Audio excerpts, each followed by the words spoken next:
अमेरिकी राष्ट्रपति Donald Trump का टैरिफ धरा का धरा रह गया है। ट्रंप ने चीन से आने वाले सामान पर भारी टैक्स यानी टैरिफ लगा दिए हैं। इसका मकसद चीन को आर्थिक रूप से कमजोर करना था, लेकिन क्या यह सच में काम कर रहा है? हाल ही में आए कुछ आंकड़े तो कुछ और ही कहानी सुना रहे हैं। चीन के कस्टम विभाग ने कुछ चौंकाने वाले आंकड़े जारी किए हैं। इन आंकड़ों के मुताबिक जून के महीने में चीन का निर्यात तेजी से बढ़ा है।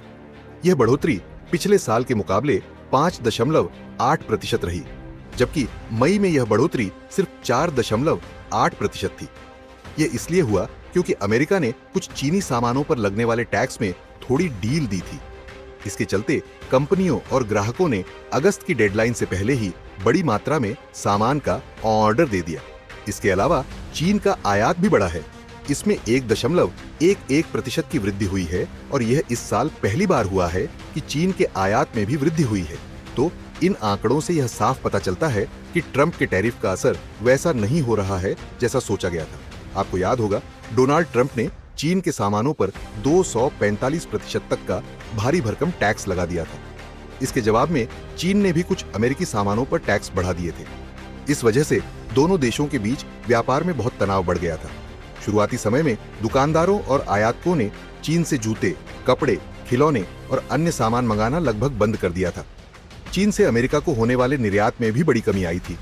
मई में यह कमी 34.5% थी, जो काफी ज्यादा थी, लेकिन जून में इस कमी में थोड़ी राहत मिली है और यह घटकर 16% पर आ गई है। इसका मतलब है कि अमेरिकी कंपनियों और ग्राहकों ने फिर से चीन से सामान खरीदना शुरू कर दिया है। ट्रंप के टैरिफ का मकसद चीन के निर्यात को रोकना था, लेकिन चीन ने इसका जवाब देने के लिए कुछ नई रणनीतियां अपनाई हैं। अब आप सोच रहे होंगे कि अगर अमेरिका के साथ व्यापार में कमी आ रही है तो चीन का निर्यात फिर भी कैसे बढ़ रहा है? इसका जवाब यह है कि चीन ने सिर्फ अमेरिका पर निर्भर रहने की बजाय अपने व्यापार बाजारों में विविधता लाई है, यानी उसने नए देशों में अपने उत्पाद बेचना शुरू कर दिया है। चीन का निर्यात दक्षिण पूर्व एशिया के देशों में तेजी से बढ़ा है। जनवरी से जून तक इस क्षेत्र को होने वाले निर्यात में 13% की वृद्धि हुई है। थाईलैंड को होने वाले शिपमेंट में 22% की बढ़ोतरी हुई है। वियतनाम को होने वाला निर्यात करीब 20% बढ़ा है। भारत में भी चीन का निर्यात 18% से ज्यादा बढ़ा है। यूरोप के साथ भी चीन का व्यापार अच्छा रहा है। साल के पहले 6 महीनों में इसमें 6.66% की वृद्धि हुई है। इस तरह चीन ने अमेरिका के टैरिफ का सीधा मुकाबला करने की बजाय अपने लिए नए रास्ते बना लिए हैं। इन नए बाजारों की वजह से चीन का कुल ट्रेड 20 ट्रिलियन युआन, जो लगभग $2.8 ट्रिलियन है, से भी ज्यादा के रिकॉर्ड स्तर पर पहुंच गया है। चीन की अर्थव्यवस्था सिर्फ निर्यात के मोर्चे पर ही नहीं, बल्कि जीडीपी ग्रोथ के मामले में भी बेहतर प्रदर्शन कर रही है। नेशनल ब्यूरो ऑफ स्टैटिस्टिक्स के मुताबिक अप्रैल से जून की तिमाही में चीन की इकोनॉमी 5.2% की रफ्तार से बढ़ी।